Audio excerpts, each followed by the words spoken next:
The church organ must be the most exciting, exhilarating and varied musical instrument of all time. And one thing I would love to do on this channel is to inspire more people to learn to play it. With that in mind, this week's video is all about making the best out of a small village church organ, and I know the perfect place to do that.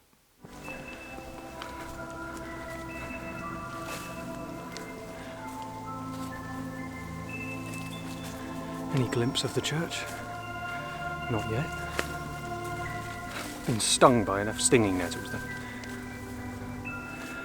But it's all worth it. The first view of All Saints Church in Chalbury. Welcome back to one of Dorset's most stunning ancient buildings. Of course, I had to come back here after last week's unsuccessful attempt.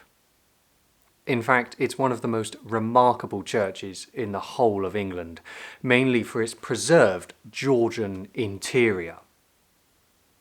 The guidebook describes this church as one of those special places which is hard to find these days. Beautiful, quiet, and deeply spiritual. In the chancel, on the left-hand side, is a seat for the Earl of Pembroke. Opposite that is the pew for the servants. And back in the nave we have the highest box pew for Chalbury Farm, the second highest for Didlington Farm, and the third highest for Uppington Farm. You can see that the inside of the church is completely white and cream. That was actually only done in the 1980s by the congregation, but the outside is whitewashed. So there's a certain optimism and cheerfulness to this building which I've never seen the like of before. It's absolutely incredible. And best of all is the view. You can see all the way to the Isle of Wight from this church, as well as plenty of other landmarks like Kingston Lacy and Wimborne Minster.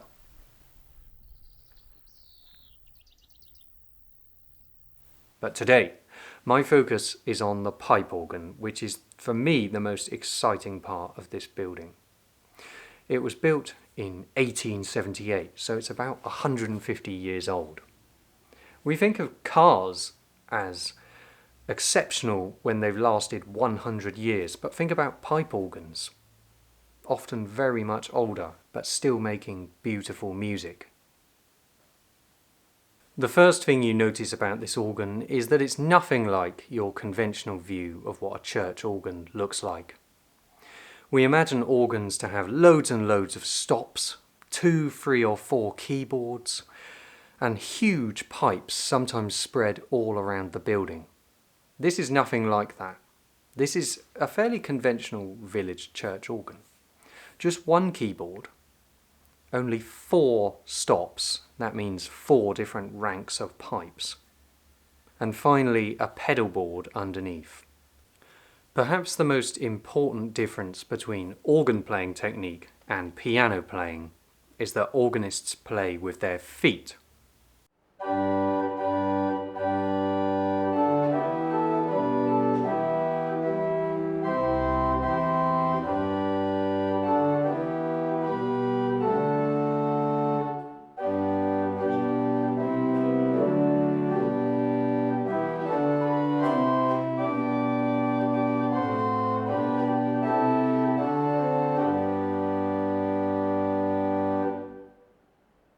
Playing the bass line with the feet frees up the hands to play the higher parts, but also to change the stops.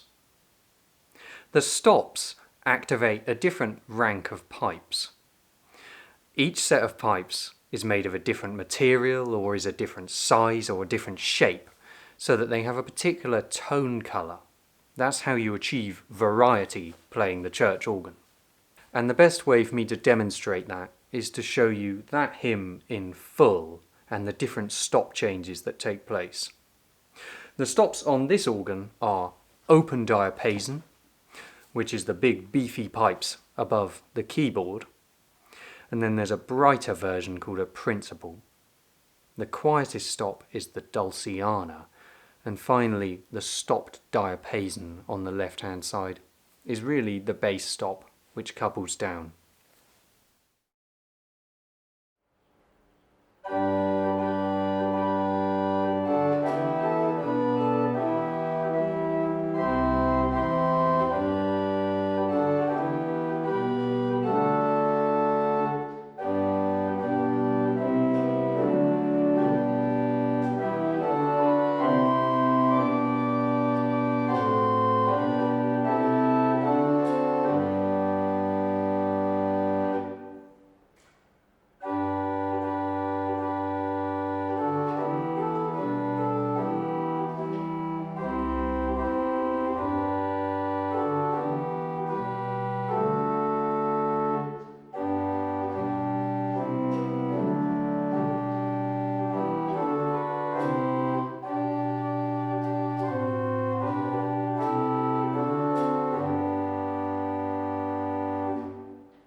Not forever in green pastures do we ask our way to be, but the steep and rugged pathway may we tread rejoicingly. You can see why I chose that hymn, Father, hear the prayer we offer. So that's the kind of music that organs like this were made for. But of course, as well as hymns, you need to be able to play organ voluntaries. That means music for before and after the service, and maybe during communion. And part of the skill of playing the church organ is knowing how to get the best out of it so that you can choose the right music. And for that, I need to turn back to our good friend Laurie Lee. Morning service began with an organ voluntary, perhaps a Strauss Waltz played very slow. The organ was old, and its creaks and sighs were often louder than the music itself. That's very well put. One of the main problems with village church organs is they make a lot of mechanical sound. So let's put that theory to the test and play a Strauss Waltz.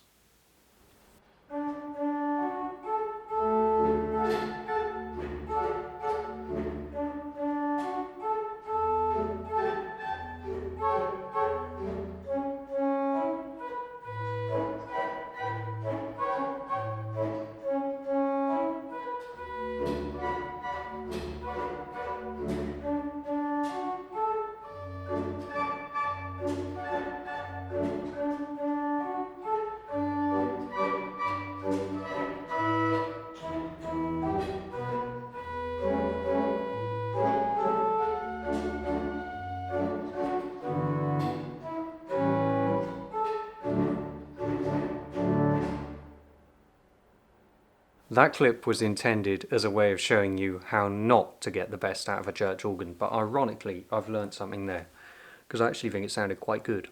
Almost worth hearing again.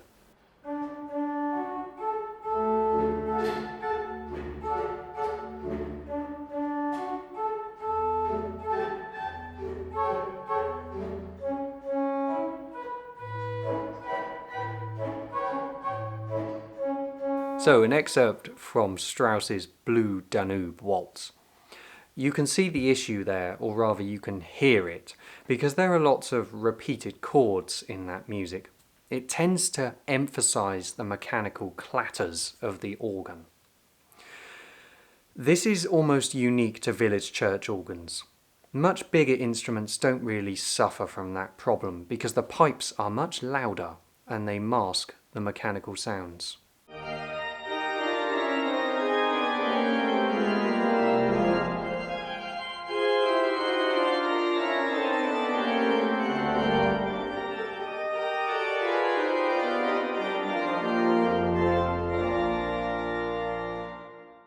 Despite some very energetic playing, a tune like Lefebvre Bailey's Sortie in E-flat doesn't cause a problem as far as mechanical noise is concerned on a much bigger organ. But when you're playing village church organs, it's probably best to play something smoother. Like, for example, a piece by Elgar, which I played last year at Rockbourne.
the Andantino from Elgar's Vesper Voluntaries, which work really well on village church organs, and I'd highly recommend them.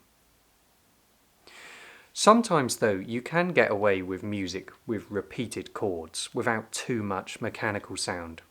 At All Saints Chalbury, there is a lovely open diapason, and as I've said before, it's really the best organ stop. It's loud enough that you can't hear too much mechanical sound, but it's also quite a mellow tone, and it tends to stay in tune quite well. Just listen to the opening of this beautiful chorale prelude by Bach.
So we have hymns and we have voluntaries. But what about when you are requested to play a specific piece of music? In the past, I've often been asked to play something I haven't thought would suit a village church organ. Maybe it was the last request of a deceased person, or maybe for a wedding. How do you play the greatest organ pieces like Toccata and Fugue in D minor?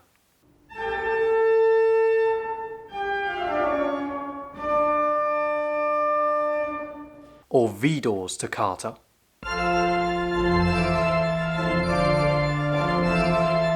On a tiny village church organ?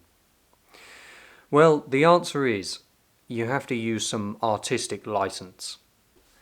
For example, look at this magnificent prelude in A minor by J.S. Bach. There are too many pedal notes for what we can do at Chalbury. So what we're going to have to do is play some of those with our hands, maybe in octaves to make them a bit louder, but also play a bit more smoothly than you would on a bigger organ to try and limit the mechanical clattering. And finally, you could double up some of the notes just to make the organ a bit weightier.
a demonstration of Bach's Prelude in A minor, which I hope shows you everything which can be achieved on a tiny village church organ.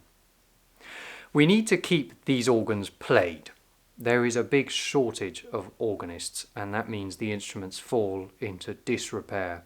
They're antiques, and they are all masterpieces, and they should be preserved.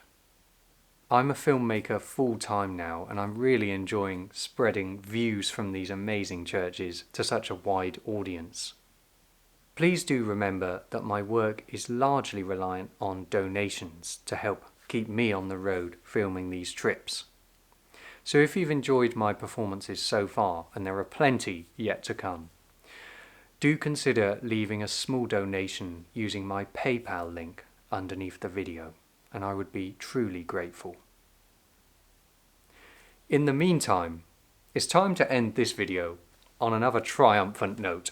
There's really no other piece I could perform here. We're back at St. Martin's Church, and excuse the craziness, but it's a thrill and it's adrenaline playing the church organ. Goodbye for now.